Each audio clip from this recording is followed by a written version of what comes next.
Bon, eh bien, bonjour. Aujourd'hui, on a décidé de vous présenter ce qui se passe dans une situation d'intubation à séquence rapide.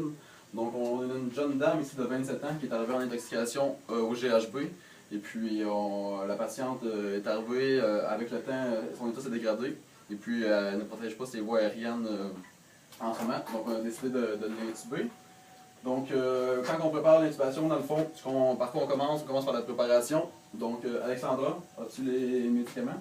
Oui, j'ai les médicaments. On a du propofol, fentanyl, rocuronium et de la phényléphrine pour prévenir l'hypotension. Good. Parfait. Et toi, Mélanie, ton matériel est prêt? Oui. L'intubation. Oui. On a le laryngoscope, la Oui. succion au besoin, Oui. le capteur de CO2. Ça, c'est beau ici. Oui. Donc, à l'étape 2, dans le fond, le patient il respire présentement en spontané. Donc, on lui a mis un ventimasque à 100% d'O2 pour éviter l'hypoxémie durant l'intubation.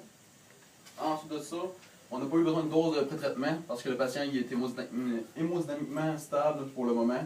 Donc, on va pouvoir passer à la paralysie et les sédations et ensuite à l'intubation. Donc, on va juste replacer le patient. On va baisser la tête pour pouvoir intuber. Ça, c'est bon.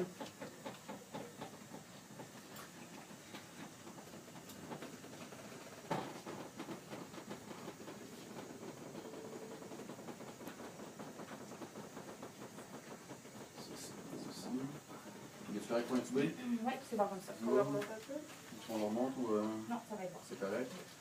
Parfait. Donc, on peut commencer avec 80 de propofol. 80 mg de propofol donné.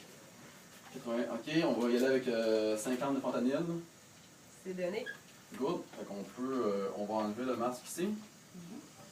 Parce que probablement que le patient va arrêter de respirer en spontané. On va pouvoir mettre l'embu à 100% d'O2 ici. Ça, c'est beau. On ne le ventilera pas pour tout de suite parce que dans le fond, c'est un patient qui est à risque d'estomac plein. On ne sait pas la dernière fois quand est-ce qu'il a mangé. Donc, on va juste s'assurer qu'il y a une belle saturation pour qu'on puisse procéder à l'intubation. Donc, le patient fait de moins en moins d'efforts. Donc, on va pouvoir donner le rocuronium. Combien vous voulez? Je vais donner le rocuronium 50, s'il vous plaît. Roc 50 donné. Parfait. Donc, ça va prendre environ 45 secondes avec le rocuronium fasse effet et que le patient soit curarisé complètement. Que les muscles soient relâchés. On va attendre un petit peu. Donc, comme on voit, son état hémodynamique est stable. 98. On a des pressions régulières. On a des pressions régulières. Ça, c'est parfait. Donc, on va pouvoir procéder à l'intubation maintenant. Donc, numéro 5, dans le fond, la protection de voie aérienne, je vais faire une manœuvre de Selic. C'est une pression au niveau du cartilage cricoïde que l'on fait pour éviter que le patient régurgite ou vomisse durant l'intubation.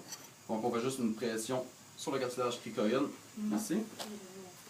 Puis, on va en mettre ça ici.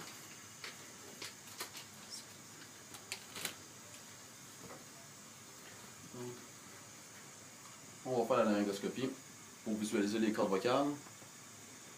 OK. Les cordes vocales, ça c'est beau. On va prendre le tube ici. Tirer. There we go.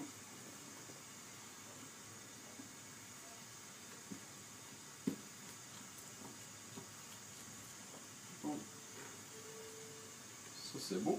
Un coup que le tube est passé, dans le fond, je continue à appuyer sur le cartilage cricoïde parce que tant qu'on est passé, tant que le tube est à la bonne place, on veut protéger les voies aériennes. On va retirer le mandrin. On va mettre un capnographe, c'est pour s'assurer qu'il y a un retour de CO2. Je vais gonfler mon ballonnet ici pour sceller la trachée. Et on va ventiler avec l'embu. Pour s'assurer encore une fois justement qu'il y a du CO2, pour être sûr qu'on est dans les poumons. Donc on a un bon retour de CO2. Alexandra, je vais juste te demander de sculpter le patient pour être sûr qu'on est au bon endroit.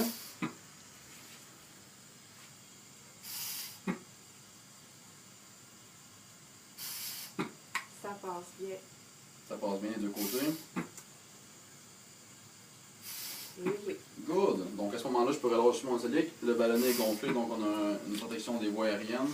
Et puis le patient va pouvoir justement à ce moment-là fixer le tube, l'installer sur le respirateur, puis par la suite faire un rayon X, voir l'emplacement du tube, lui installer un tube oro ou nasogastrique pour pouvoir vider l'estomac. Puis en fait, tout a bien été. Merci à tous. Bon travail.